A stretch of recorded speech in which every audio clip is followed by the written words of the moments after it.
How's it going, everybody? I'm Barry. And this is Colby. And this is Who Watches Us.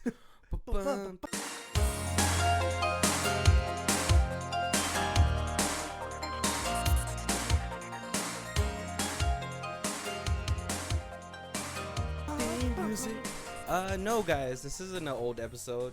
This is actually because there was no quote at the beginning of this. Right. I don't think there was anything to quote in this. Yeah, there was nothing that really kind of stood out. Like, oh, here it is. You know what's grosser than Arrowhead water? Distilled urine.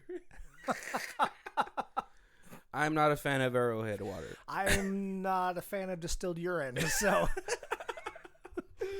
What's going on, guys? I don't know why it took so long to come up with this theme for this month. Right. Because we both are big sci-fi nerds. Yeah, and and so if you guys haven't guessed what the theme of the month is from the distilled urine joke, not Waterworld. it is a space. I guess a space journey or just like space travel. Yeah, traveling in space for the first time. So space travel. We'll just do that. Space travel. Yeah, I mean, okay. So I remember on Twitter, if you guys want to go back to whenever I did the live tweet Wednesday for this, I said that I never want to be a part of version 1 of anything. And distilled urine is definitely one of the good reasons why. I want to be like a part of the cruise ship of space travel. Yeah, right. Yeah, you don't want to be like, even like with a car, you're like, I don't want to be the first person to drive the Tesla that breaks down all the time. What was like the... the Gremlin? Yeah. I don't know if that applies, but... I was thinking what was like the foldable, like the Spark or whatever, like the electric car. That one was like it had that really bad battery, and like you always had to get replaced, and there was like a ton of problems at the beginning. Now it's a much better car, right? Or what's it called, the first foldable touchscreen phone, right? Yeah, which it just wasn't. You know, you got to see the even like the Apple phones. Like every time a new Apple phone came out, like if you were in that initial launch, then you got the one that bent when you sat down, or the Galaxy phone that lit on fire in your pocket, or well, that wasn't like the first. I think that was like version 6 or 7. Yeah, but it was like, wasn't it like a upgraded version? Oh, it's like a new battery. Yeah. See, you never want to be a part of the new. I need shit to be tested at least 10 to 15 times. Yeah. The more, the better. Okay. So rant. So this week's movie is Europa Report. A super awesome movie that came out in 2013. From Magnet Studios or Productions. Right. When that used to be a huge studio, and like I don't did it? I always knew it as like a small studio. It was a small studio that put out a lot of bad films, so I really saw a lot of Magnet films. But then they started coming out with like more. They started picking up more independent films to like release, which is awesome. Yeah. And this movie, it's super bad because this movie had a less than $10 million budget. Right, and for a space movie, that is tight. And apparently it only made like maybe 1% of its initial cost. Right. Is it $150,000 in the theaters or something like that? I didn't even know it was released in theaters. I just saw this on Netflix. Right? On my recommend you should watch. But I mean, like, what's it called? This movie has a 81% rating on Rotten Tomatoes. Which is high for Rotten Tomatoes. And for like an independent sci-fi film. Yeah. But I think this hits a lot of like awesome notes because this movie, it seems so much more realistic until you get to the end. Or maybe the end is realistic too. I don't know. Yeah. Right? Yeah. But yeah, so this movie came out in 2013. It has some pretty, I don't know if I would say big names, but they're not like unknown people. Right. Yeah, Right? a lot of recognizable faces. Right. We have Daniel Wu from Into the Badlands, super big in Chinese cinema. We have the actor who plays Andre, who's the main Russian boss from John Wick. From the John Wick series, yeah. We got the main character from District 9. I only know the Asian guy because I'm trying to support Asian actors. I promise I'll have more actors' names next time. But yeah, and so I'm really surprised that this just didn't gain any traction whatsoever. Right. Yeah, and I think I saw it Netflix as well originally, and man, it was a while ago because when I started rewatching this, it was like into the movie a little. I was like, did I see this? Well, okay, so like the premise of this film is it's very reminiscent of like a lot of like space travel movies, especially like in the like not in any sort of like life. With no, not Life. That's the one with Ryan Reynolds. What's the movie? Passengers.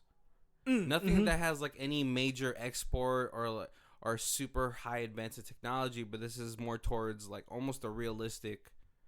Right. Yeah, they definitely were pushing the boundary of like almost like an ultra realistic, like to try to make it as they've done some research. Like this, they tried as hard as they could to make this believable.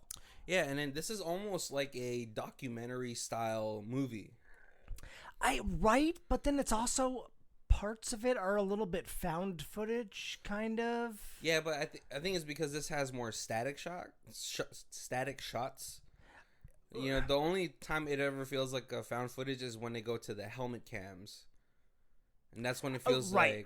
You get like the the motion and all that stuff. But for the most part, it almost just seems like a documentary style because you have all these static shots. And then you talking to the camera, right, kind of going into the interview, like the press conference interviews and stuff. So yeah, definitely like a documentary style. Yeah, I was actually really surprised because I was like, I was bored one day. It came up on my Netflix, and I was like, I always give movies like maybe like 15-20 minutes before I'm like, Oh, see, like I am like, if I'm gonna give it a chance, it's going all the way. Like you're going balls deep.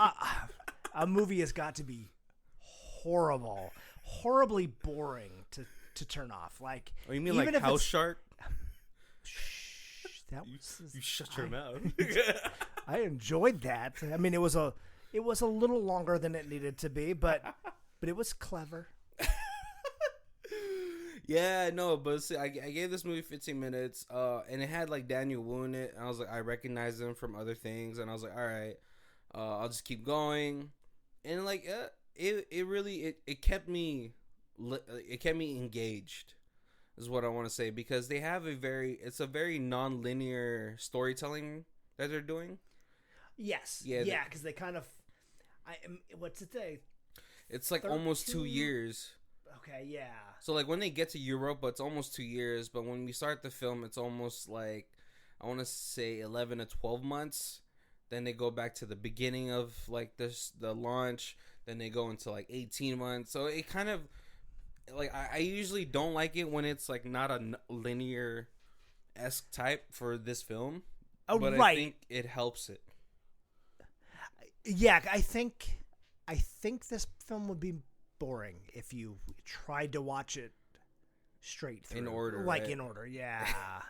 And so, like, yeah, this almost becomes like a sci-fi mystery. Right. Because, like, they don't give you all the bits and pieces until we get more into the movie. And I think that helps people stay engaged. Like, they want to know why, like, who's the person that died? How did they die? Right. What's wrong with Andre? And I mean, it's like we said, it's kind of film documentary style, but then it almost comes across like they're telling the story once they're on Europa, and then this is like like flashbacks, like if they were doing it that style. Yeah. But yeah, no, it's real. I like engaging. Yeah, I like the structure for this film a lot better than if they did like a flashback-esque.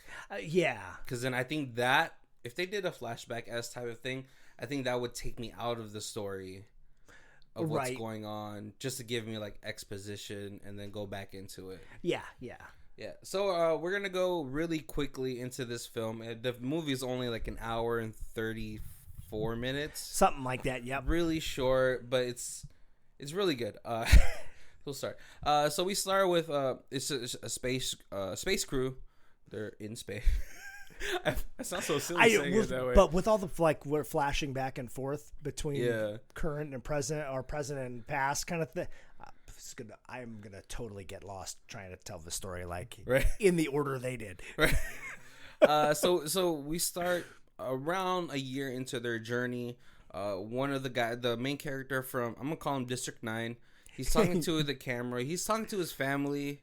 He's really getting you to connect with him. And of course, anyone that's been away from their family for an extended period of time will understand, right? And, connect with that type of character. Later on, we do get introduced to the rest of them. We have Daniel Wu as the captain. We have Rosa as a co-pilot. We have Andre, the engineer.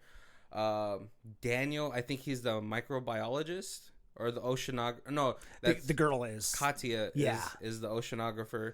And I think he's I think he is microbiology, because he's the one they're sending samples to. And so the story is that they have been monitoring Europa, one of Jupiter's moons. And at first, they had realized it was always just like a big ball of ice. And then they started to see that there was heat signatures and possible water. Right, yeah, because if there's heat signatures, then there's parts of that ice that is melted, and they're very interested to see if there's life growing in the water. Yeah, and it's really cool because during this time they have cuts of science stuff, and then they have Neil deGrasse Tyson saying I want to drill a hole and see what's in there. Put a probe in there and see what's going on. And so that's pretty much the mission of this entire movie, is that they're going to go to Europa, drill a hole, and see if they can find any type of life.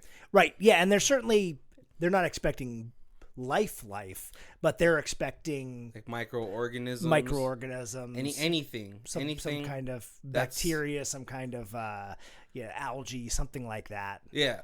And so, that's pretty much the mission of this whole film.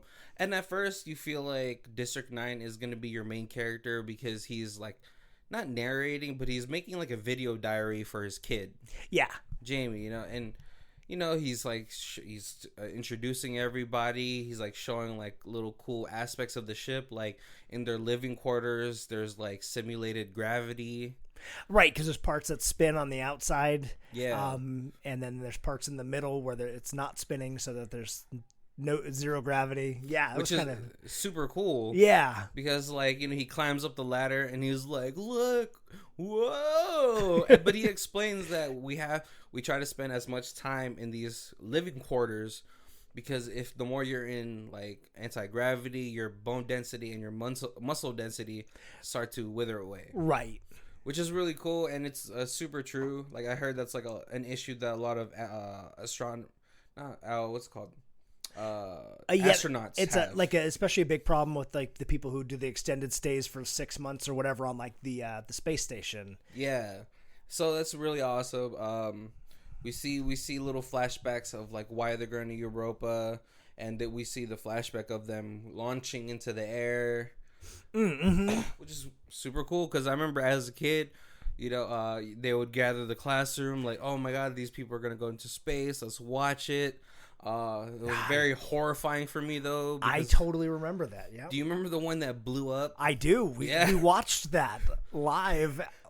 My teacher turned out the TV well, let's go back to class. I was like, oh my god, did that just blow up?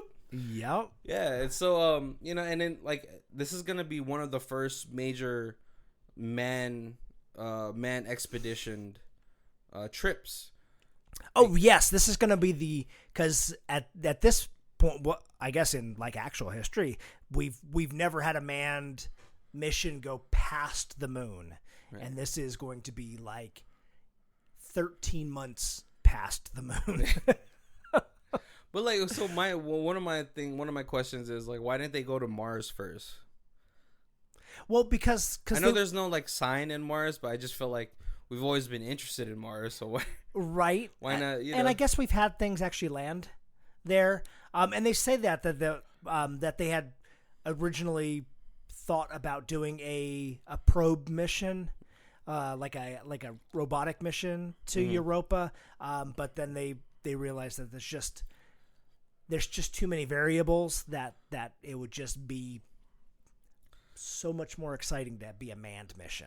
Yeah, well, it's also because like with all those variables, you have a higher chance of failing just because it's not communicating with any satellites or something like that. Right, exactly, yeah. Yeah. And then you have the radiation. Like they actually have a problem where there's like a sun flare and the radiation and it cuts off the communication. Yeah, and if you had a unmanned thing, it would have just off into space. Just and done. Then, yeah. Well, so let's start building a new ship. Well, I just feel like you should have checkpoints. One at the moon, one next to Mars. Yeah, we have to start building slowly, people. We can't just go for broke right away. Because I mean, like, how cool would it be if there's like a space station at Mars? Like that's like a gas place, right? But no, they go for broke, balls deep into this spot. It's really hard to map out this storyline just because of how how many times they go back and forth. Right. So I think we should I think we're just gonna talk about it like in chronological order. Right, because they flip back and forth so much that. Yeah, like I said, I'm gonna end up confusing myself and then we'll miss something.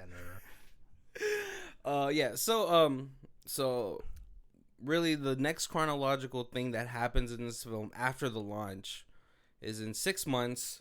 I think they're passing Mars or something. I think it takes like 3 to 4 months to go past Mars. Right. But all of a sudden, we get a shot of the sun and a solar flare. Yeah. And I guess, it knocks out their comm system. Right. It actually hits a couple things kind of go out. Like the whole power kind of goes out for like a second. Yeah. But it totally fries like their comm system. Right. Because at this point, they're fading in and out with what's it called? Communications. Yeah. And so we have James, that's his name, James, District 9, and we have John Wick, the Russian guy, Andre. They're the engineers for the ship. Right. Like Andre's the engineer, and then James is like the mechanic. And Andre has had multiple spacewalks. Yes. So he's actually the only one who's ever been in space before, and he's been in space multiple times. Yeah. I think at the beginning of the film, he said he has almost a whole year's worth of space hours. Space hours. So, he's the veteran of the group. And so they go outside to do this spacewalk. Listen, man, the only time you'll get me to do a spacewalk is like when it's like what's called an amusement park thing, like if we have an amusement park in space, I get to do a spacewalk. There's like kids doing it. All right, I'll do it. and there's like a rope cage around you, so when you float off it. You don't float off into the dark abyss. Because I'm letting you know right now, the moment I'm away from my spaceship and I know I'm not gonna make it, I'm just opening up my helmet. To let the feces out? Well, no, like to just die. Instead of like suffocating, might as well just do it instant death style. Right. But it's not really instant death, right? It's a vacuum, but it's not like you like just pop. No, it's like in Guardians of the Galaxy 2 where they freeze. I don't know. You start to freeze and then slowly, and then then the bubbles in your blood start to expand, and so you start to implode. But yeah, I don't know how I want to die. Oh, at least if I do it and if I do open and I explode, that way if an alien picks me up, they can't like experiment on me. Boom. Right. Science. Yes. But yeah, they end up going to do this spacewalk. They're going to the part of the space station that they're on, or like shuttle. Right. Big ass shuttle. They're there to fix the comm systems, to replace the drivers or whatever. They're having difficulty pulling it out though. Yeah, because it is kind of fried from the solar flare. And there is a weird thing in space called cold welding, and apparently that, like, because there's no gravity to pull like the stuff out, the atoms, like, to force them out. Yeah. You don't have to have anywhere near the heat you need, like here with, like, you know, like 1,000 degrees to meld a piece of metal to another piece of metal. But I guess in space, those, like, the atoms almost get confused because they're, like, so loose because there's no gravity pulling on them. Yeah. That you can get pieces of metal that, like, weld themselves together at, like, or like in space temperature. Oh. Damn, not only do you get movie recommendations, you get science, bitch. It's actually one of the problems they've had with sending robots into space, because they were like, hey, if we have robots spend too much time in space, it's going to start to, like, just seize up because of cold welding. Science. Space welding. I can't remember what it's called, but yeah, and so what's it called? James is trying to get this panel off. But they couldn't get one of the screws out, right? Stuff like that, and so they try to force it out. But in doing so, Andre's glove gets ripped, right? And so he starts to lose oxygen really fast. But at the same time, James gets some sort of chemical on him. Yeah, he gets sprayed with, like, a chemical that is a super toxic chemical. Yeah. And then they're like, well, we have to hurry up and get back inside because your air is going to run out. Yeah. But you got to stay outside. You can't come in, because if you come in and your poisonous chemical oxidizes into the air, it is going to make a toxic... make it unbreathable for everybody else who's on the ship. Because also another science note... gas fills up its volume, so everybody dies. Right. Yeah, so don't like, no baked beans in space. But yeah, and so, but Andre's not willing to let James die. You know, I guess this is where you're right, because you don't instantly die in space, because Andre's like, I'm gonna get you out of that suit. You'll spend less than 2 minutes in this condition, right? And we should be able to save you.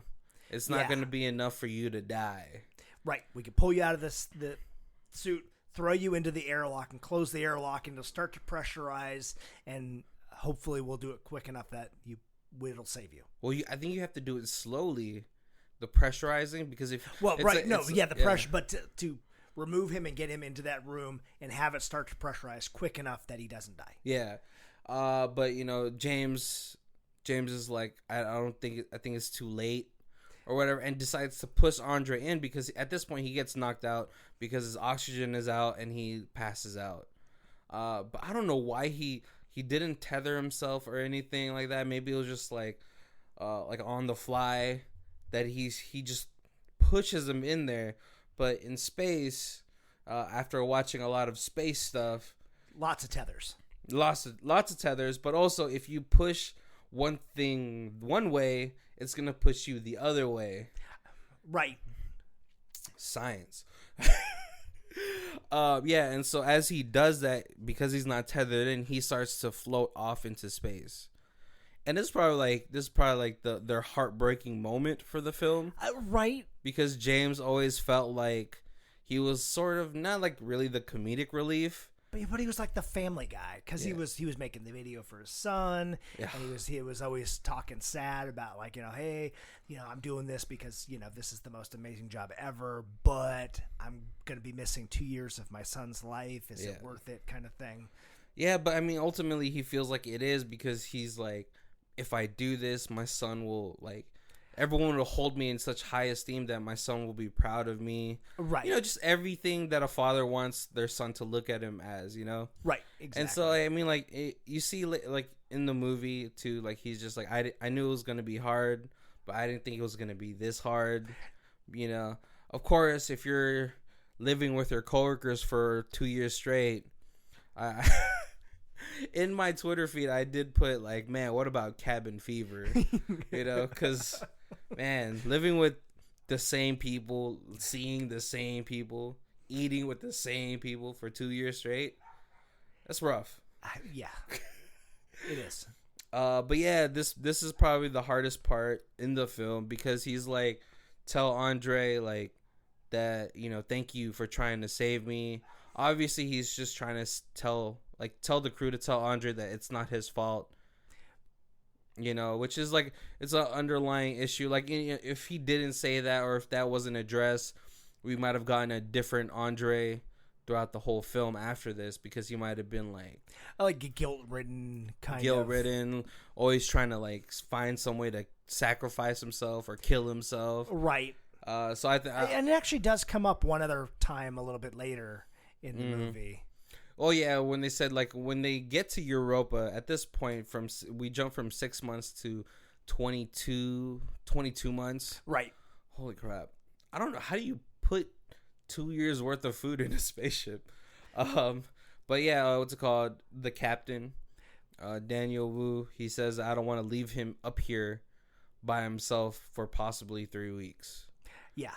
You know, because man, when you're alone by yourself for that long, thoughts start to like, oh yeah, you know, you need a Wilson, right? Especially when you're in space, so there's really not anything to look at. There's nothing changes. I mean, you could look at this planet only how many times? Right. I guess like when you have like pilots who like if you have a pilot who drives for multiple hours over like a snow, like over Alaska, over the snow or something, just that complete unchange of like scenery. They can get like delusional and I can see that like their mind starts to wander. Yeah. More. Yeah, I can see that because like man, when you drive through the desert, like right, it gets super like mind numbing. Yeah. That's what it is. Yeah, you start praying to see like a jackrabbit or like a tree. Yeah. Or a tree. Or a tumbleweed. Something that's gonna like, oh, what's that? Right. But this movie, but that part always made me think about the black guy from Interstellar. Yeah. But he was by himself for 27 years. Right. No, I'm okay on that. And was it Matt Damon? He was in Interstellar too. Well, he was in Martian? Was that the one where he was the Martian, on Mars for forever? Yeah, but then he had the communication thing going, so it really helped him keep sane. Yeah. Because, well, then again, he might have just made a Wilson out of a potato. Oh, that's true. Yeah, you got something like that. He has things to keep him busy, but he also hated the disco music that one of his other crew members would always use. But yeah, so you get a little bit of like the psychological aspects during that time where they're worried about Andre. They talk about how James died. Yep.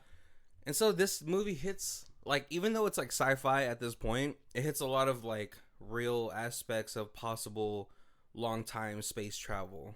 Right. Yeah. At this point, it's a sci-fi, but it's kind of like a sci-fact. Like, I mean, it is definitely hardcore, built on hardcore science. Right. I mean, like, obviously, we are not scientists. We don't have any degrees in any science. I have a psychology degree. That's the science of the mind. I had a mom who was a teacher, a biology professor at the university. All right, but like we don't have any science degrees for space stuff. That's true. Yes. Nothing to do with space. But yeah, so in 22 months, they finally make it to Europa, and they're planning to land on the rock. At this point, they almost have the entire crew except for James, who died in space. Right. And so they're a little bit off. They're like 100 meters off of their initial target. Right, because there's like heat venting off of the area where they wanted to land that they didn't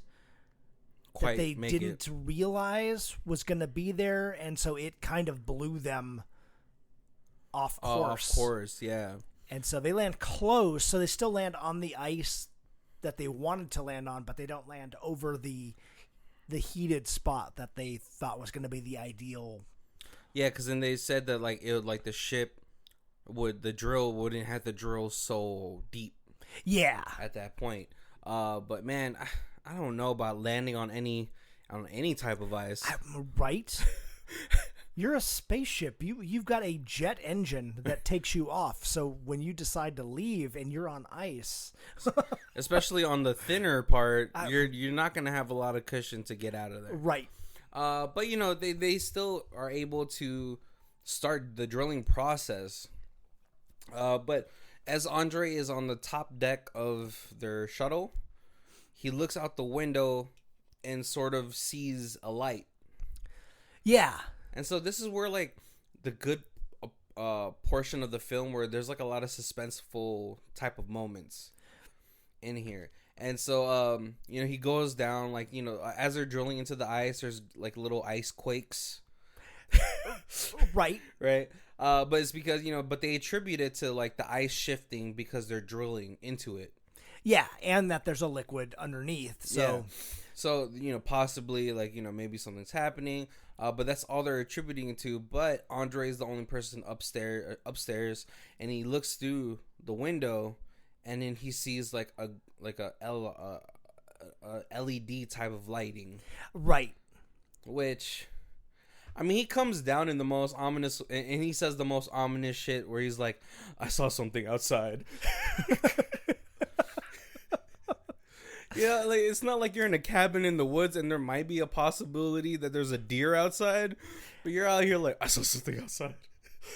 Right. And it's this, you've got the super optimistic people who are like, maybe it's some bioluminescent, you know, algae or something that is, you know, reacting to our lights.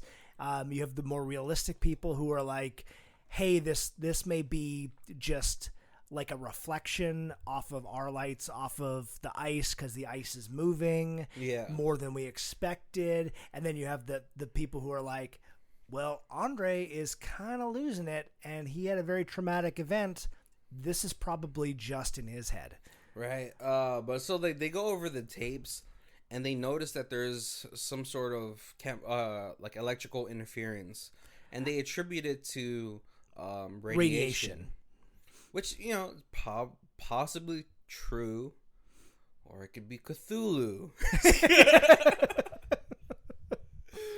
No, but yeah, so they're, what's it called? They finally drilled the 3,000 meters into the ice, and they start to send the probe in.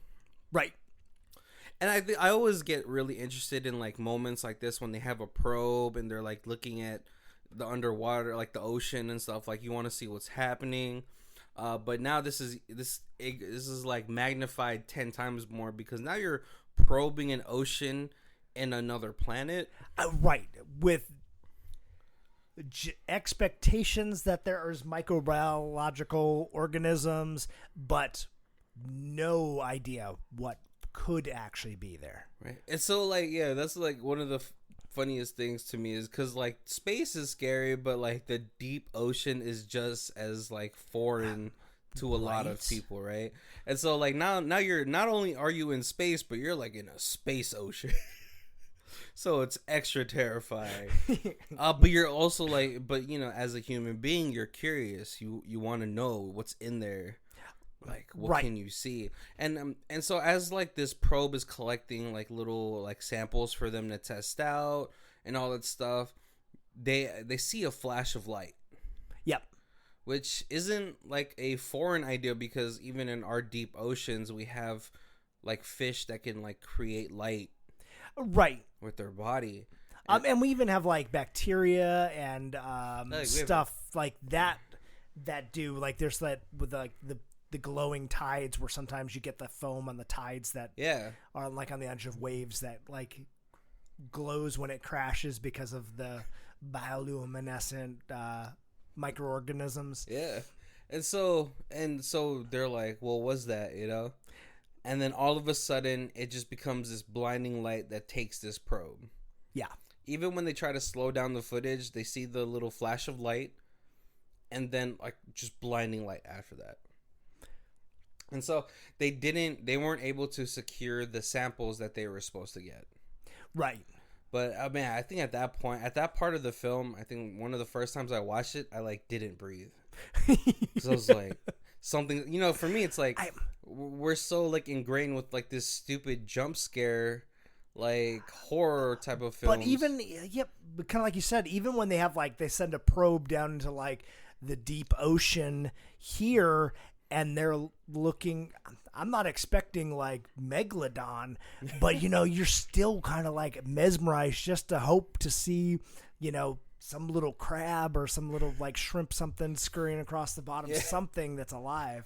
Yeah, and then like, but this one, it is sort of a jump scare when you get the flash of light, but it's like a well-deserved, like built up. Yeah, that got you like there because I was just like, and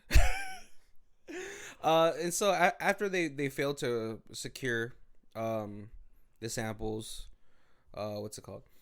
Katya's like, I have to go outside. I can walk the 100 meters to get the samples. Right.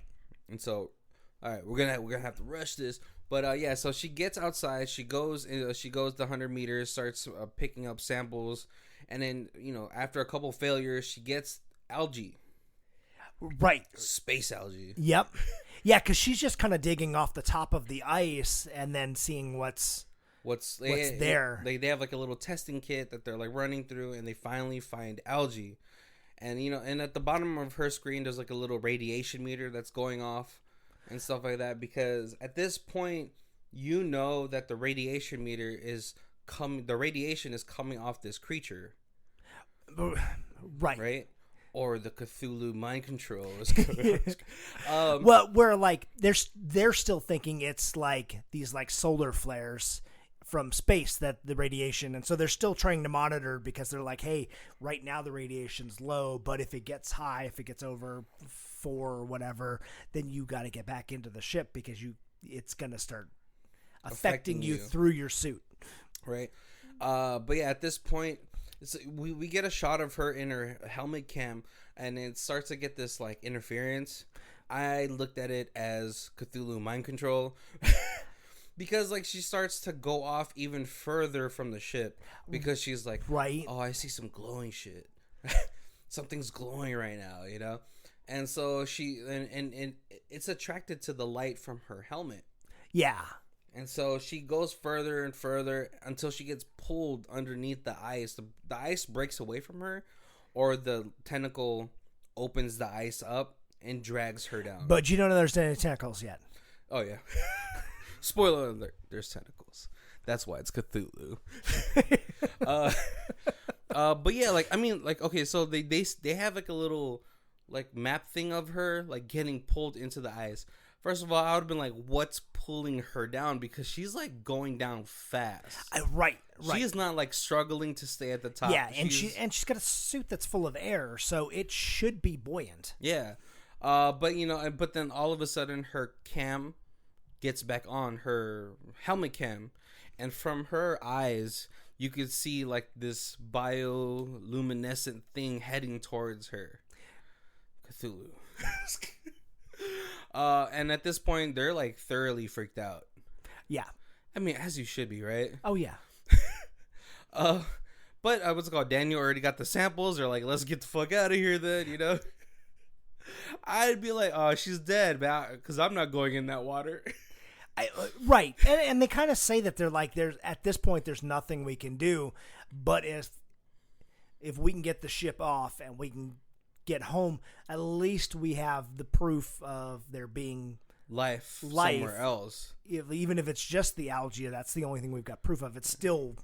Yeah, and it also validates all these people's death, like this, right? Like, because if you don't get anything back, right, and there's still no communication, so they can't just be like, well, let's just beam this back to Earth, and then we'll be, we can keep on studying, right, or die, right. But yeah, so at this point, they're like, we got to get out of here. Daniel Wu starts the procedures to launch. They get up into like a good, I don't know how many thousands of feet.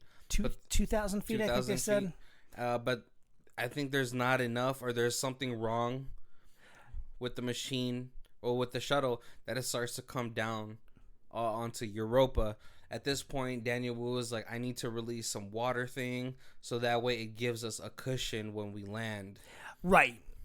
So it's, I guess that's the water shield, so that if they went through the ice, it would protect the ship. Oh, okay. But he kind of uses it as like a blast panel to slow down their descent, push their descent like right at the last minute, so that when they hit, it's not this like full impact into the planet. Yeah. But at this point, the moment that they land, he dies in a pretty realistic and horrific way. Right, because they still hit hard, and he is not seat buckled in. Yeah, so he falls through this second level of the rocket and hits his head on the ledge. Yeah, just super dead. This guy is super dead. But at this point, what's it called? Andre, Rosa, and Daniel, they're trying to figure out if they can lift off into the ship. Andre says that if you help me, I can get us out. Which I was like, man, couldn't you make sure the first time? Right. But, they're trying to, but they said that they have to fix it from the outside. Right, because the fuel lines are frozen. Or partially frozen. Yeah. And so, Andre says it's going to take 2 hours with 2 people. Rosa's like, what about 3? She's like, no, you have to stay outside. You have to stay inside to get the engines ready, right, and all this stuff. And we're coming to the end of the movie, because then like at this point, there's only 20 minutes left. But yeah, they open up the hatch to go down. Daniel tries to go down, falls through the ice. Andre makes it down, and at this point, I think this is where instead of fixing the thrusters, he fixes the comm links. Right, because he's like, there's no way I can fix the thrusters, so we're not going to be able to leave. But if I fix the comm link using life support, parts of life support, we'll die a little faster, but we'll be able to then at least beam our findings back towards Earth. Yeah, and so at least that way it gives like, there's like meaning to their deaths. Right. Which is still like fucking sad. And then you get like Rosa kind of gives like, she like talks to the camera and kind of gives which has been split up a little bit throughout the film, but you see that she's actually talking to the camera and kind of gives him a little narration, short narration of the problems and what happened to each person. Just so that they're not coming back, just so that Earth knows what happens. But like, it was like I think really clever, because throughout the whole time, even though this is my second time watching this film, I thought I was like, did she make it out somehow? Like, did she make it back home? Right. But yeah, at the end, you see that she's just talking into the camera and then sending that with the data that they got. Yeah. And so, Andre gets pulled down by the beast as well, or like, Cthulhu as well. And what's it called? And she opens up the hatch. I forgot why, though. I think the water just kind of pushes it open. It just pushes. Oh, yeah. The she didn't open the hatch. That's true. Yeah. So, yeah, the water comes in. The shuttle gets to fill up with water. And, at this point, it goes dark. That, like, Rose is not making out of it alive. And then the camera goes into the water, and then you see Cthulhu. All right, well, you don't see Cthulhu, all right? I'm just saying he might have some sort of mind-bending powers because a lot of people made a lot of dumb mistakes in this movie. But yeah, and then we see it's like some sort of tentacle monster, and it cuts back to people on Earth, the documentary that's happening. And of course, like, there's no remorse for this person. Like, these people dead, but she justifies it as like, well, if they didn't do this, we would have never gotten all this data. We would have never got this footage of this creature. Right. And they've completely lost contact from the ship now for like almost a year and a half. Yeah. So they're probably assuming these people have been dead. Yeah. Since then. I probably haven't even tried. But I guess you really can't do anything. It's like a ship, you know? Right. So, but yeah, like, so they get this flood of data, you know, they get the stories of everybody, and then they get, like, this footage of some sort of Europa octopus. Right. And even if it's, like, half a second of it, it's still enough to, whew. Yeah. Because now it's a justification of, like, everything that they've been doing. That right. There's life outside of Earth. Yep. That it's possible for life to right, and not just single-celled organisms, but actual life. Yeah, which it was pretty terrifying though. Sorry, single-celled organisms. I'm not dissing you. Oh man, yeah, you definitely don't want to diss the single-cell organism from life. Right. We're in coronavirus times. Single-cell organisms, they're pretty powerful. Oh man, Kobe, what did you think about this film? This was a great movie. I like I said, I know I had seen it, but like there was so much of it I didn't remember. It was definitely like watching it for the first time again. Yeah. But yeah, just I'm like slow burn. Like it was riveting. Like and even though there's a lot of the film where not much is happening, like there's not a moment where you look away. Like you're not like, I'm gonna go make some popcorn. Well, I think eat some Totino pizza rolls. Well, I think moments like the small moments that they have in the film like that, it kind of helps you build a connection with like the characters. Right. You know, and you really get to like understand the characters. Even if they're all like one-sided, there's enough to each of them that you care about them. Yeah. Without, having like a whole backstory on each person. Yeah. I mean, the only person you really kind of get a backstory on is James because he's a family person. Right. But I mean, like just like the little moments that they have where like Rose is exercising, they're all having dinner together. The jokes about drinking urine. Yeah. What's it called? James saying like, well, of course they're upset. You only gave them 4 outfits. Right. And 2 shoes. Come on, they're women. But like, it's obviously it's in front of the women, but it's like an obvious joke that he's doing. Or what's it called? And then towards the end of the film where they take a photo together. Yep. So there's like a lot of like little sweet moments that they have in this film where even though it's not really pushing like the plot forward, it's helping you develop more of a connection with the characters in the film. Right. Yep. Yeah. Any favorite parts? I don't know, man. There was like usually I'm like going to like the spots where there's like one-liners and things like that. But there's not. I mean, like there's not a lot of that kind of stuff in here. It's just like an overall good. You know what? I think this is going to be a stretch for you guys because obviously we didn't know that there was some sort of beast in this entire film. Right. But I liked it that they showed it only at the end. Right. And it was very Jaws like and very minimal. Very minimal. Yeah. It kept the mystery going. That's probably one of my favorite parts of the film is that like they kept you in the dark about this thing the whole time. Right. There was parts where you see like a little glow kind of move through the ice and stuff. So you knew that there was something, but you never knew what Yeah, you never see a tentacle pop out of like the hole or something like right, that. right. Yeah, even when the people are getting taken, it's still off camera almost. Off camera, but then like, you get the shot of Katya with like the beast in its eye, in her eye, and you're like, what is that? It keeps you sort of like white knuckling or like on the edge of your seat because you want to see it. And it sort of like tugs at you a lot more. That's probably my favorite part. Or just like not even a part, but that's probably my favorite aspect of this film is that you feel like it's just like a space mission, but then it becomes not a creature feature, but like sort of like this mystery. Yeah, I'm like, and it's still like done where like there's something fantastic, but it's still realistic. Yeah. And it's not some over-the-top alien civilization or something like that that's under the water, Yeah. Because, I mean, it's odd. Because, I mean, like, when you look at, like, creatures in the ocean, you're like, man, what is that?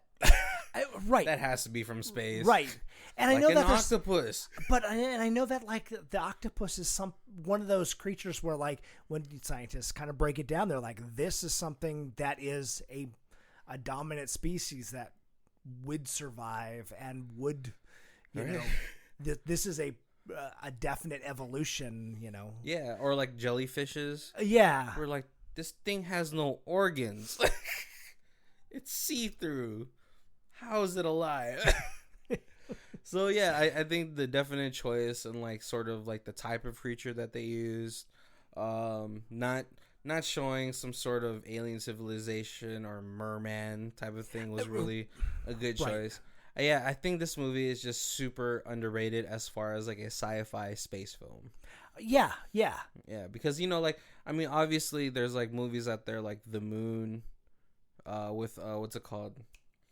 Oh man, the guy who plays Iron Man's nemesis in Iron Man 2, John Hammer or whatever. Do you know what I'm talking about? He's in my mind. I'm not sure. But yeah, we also have like Space Odyssey.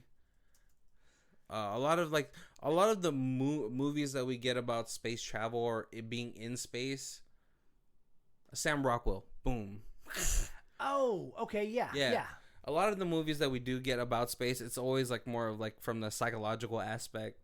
And less about like trying to find life, right? Right. And then when we do find life, it's always like some sort of overblown super alien society. Yep. Or we found a doorway into Mars, and look, there's a whole civilization of ancient catacombs down here. Yeah. Yeah, I think this is so good as far as like maybe it could possibly be the first step when you start doing space exploration. Right.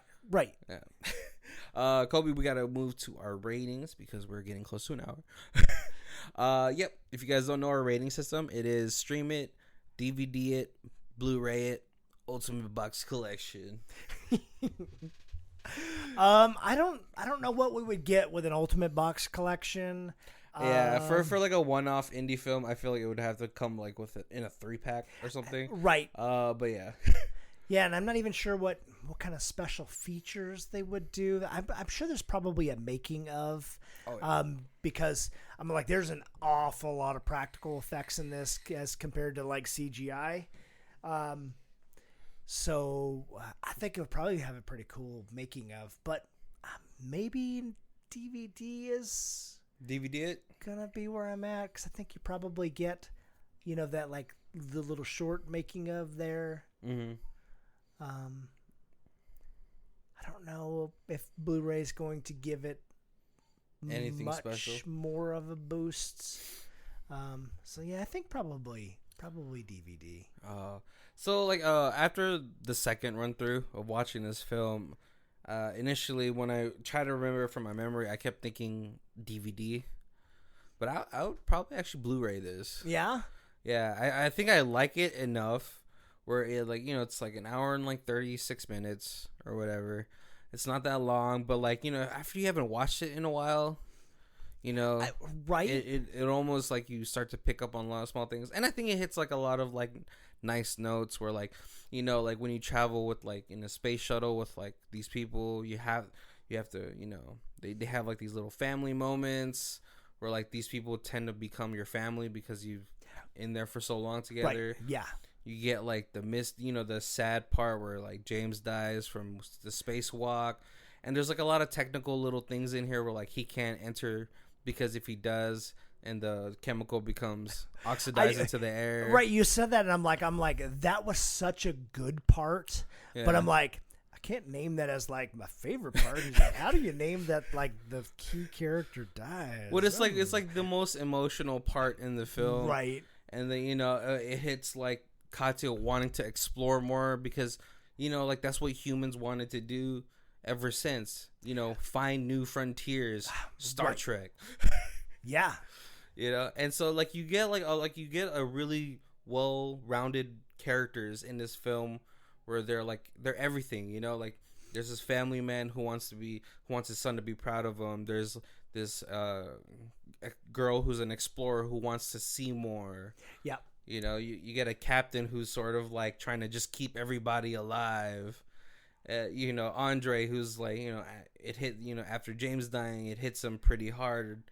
Because he's the veteran. Yep. And he should have known, he should have seen it coming, or he should have been more cautious. Right. And totally one of those things where he feels that that's his mistake because being the veteran, he shouldn't make those. Yeah, and even though he's like depressed, it doesn't like hinder him from doing his job because there's still people that he has to take care of. Yeah, there's a lot of practical things like they didn't want to leave him up in the station for three weeks because that's the only engineer.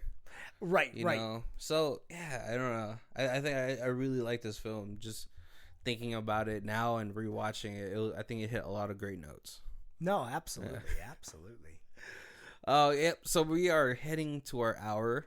Hope you guys enjoyed this episode on the first episode of Space Travel Month. Yep. Boom, nailed it. And I watched this on Tubi, which is not a sponsor or anything, but it is one of my favorite free streaming stations.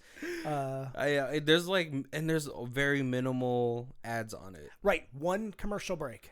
Yeah, one. I got like 3 or 4, but they're like 10 seconds each. Yeah. So they weren't like obnoxiously long. Yeah, Tubi. Sponsor. But yeah, definitely if you guys, Tubi does have a fast rotation of movies. Yeah.